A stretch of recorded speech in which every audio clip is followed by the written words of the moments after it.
70-ാമത്തെ ചോദ്യം സിനാപ്സ്. ഇതുമായി ബന്ധപ്പെട്ട ശരിയായ പ്രസ്താവനകൾ തിരഞ്ഞെടുക്കുക. 1.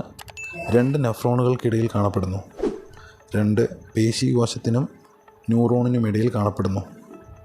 3. 2 ന്യൂറോണുകൾക്കിടയിൽ കാണുന്നു. 4. 2 പേശീകോശങ്ങൾക്കിടയിൽ കാണുന്നു. ഉത്തരം ഓപ്ഷൻ ബി 2, 3 ശരി. 71-ാമത്തെ ചോദ്യം ഇലക്ട്രോനെഗറ്റിവിറ്റി ഏറ്റവും കൂടുതലുള്ള മൂലകം ഏത്? ഉത്തരം ഓപ്ഷൻ സി ഫ്ലൂറിൻ. 72-ാമത്തെ ചോദ്യം സ്ഥിരകാന്തങ്ങൾ നിർമ്മിക്കാൻ ഉപയോഗിക്കുന്ന അലോയ് സ്റ്റീൽ. ഉത്തരം ഓപ്ഷൻ ബി അൽനിക്കോ.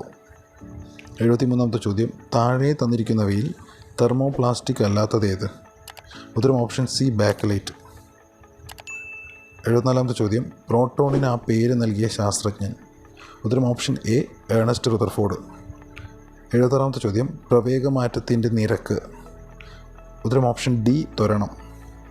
77-ാമത്തെ ചോദ്യം ബലത്തിൻ്റെ യൂണിറ്റ് ഏത്? ഉത്തരം ഓപ്ഷൻ ബി ന്യൂട്ടൺ.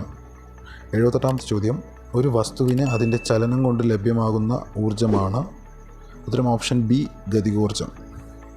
79-ാമത്തെ ചോദ്യം താഴെ തന്നിരിക്കുന്നവയിൽ ഗ്രീൻ എനർജി അല്ലാത്തത് ഏത്?